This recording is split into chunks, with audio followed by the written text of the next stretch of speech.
Question number 2, a solid metallic sphere. एक sphere है solid, इसको मेल्ट करना है। इसको मेल्ट कर देंगे तो कोन्स बन जाएंगे बहुत सारे छोटे छोटे। तो यहाँ पर ये जो स्पेयर है ना, स्पेयर का रेडियस गिवन है 10.5 सेंटीमीटर और ये जो कोन है, कोन का रेडियस 3.5 है और कोन का हाइट कितना है? कोन का हाइट है 3 सेंटीमीटर। ये है। तो देखिए यहाँ पर इसको पिघला करके कोन्स बनाए गए हैं बहुत सारे।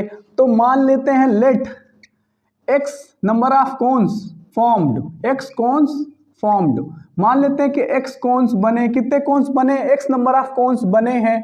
तो इन सभी का वैल्यूम और इस स्पेयर का वैल्यूम बराबर होगा ना, तो लिख देते हैं volume of x cones, x number of cones is equal to volume of sphere, volume of sphere. तो याद रखिएगा इन सभी कोन का वैल्यूम और स्पेयर का वैल्यूम दोनों बराबर होंगे। तो वैल्यूम ऑफ x कोन्स कैसे निकलेगा? x into volume of one cone, volume of one कोन। जो वन कोन का वैल्यूम है ना, उसको x से मल्टीप्लाई कर दीजिए, क्योंकि टोटल नंबर ऑफ कोन्स कितने x हैं। तो क्योंकि सभी कोन्स का वैल्यूम सेम है, तो एक कोन का वैल्यूम निकाल करके जितने कोन्स है उससे मल्टीप्लाई कर देंगे। तो यहाँ पे वैल्यूम ऑफ स्पेयर क्या हो जाएगा? 4/3 पाई r क्यूब होगा। तो x into volume of cone क्या होता है? 1/3 पाई r स्क्वायर h। ये दोनों फॉर्मूला याद कर लीजिएगा। 4/3 पाई r कितना है? 10.5 है, 10.5 क्यूब हो जाएगा। पाई पाई कैंसिल हो जाएगा, ये r और r कैंसिल हो जाएगा। देखिए x इंटू रेडियस कितना है?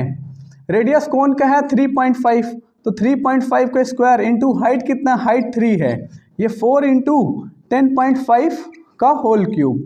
अब देखिए x हो जाएगा 4 इंटू 10.5 इंटू 10.5 इंटू 10.5, 3 टाइम लिख देंगे। नीचे हो जाएगा 3.5 इंटू 3.5 इंटू 3। अब गौर से देखिए ये ट्रिपल है, 10.5 जो होता है ना इसका ट्रिपल होता है, जो 10.5 है इसका ट्रिपल है।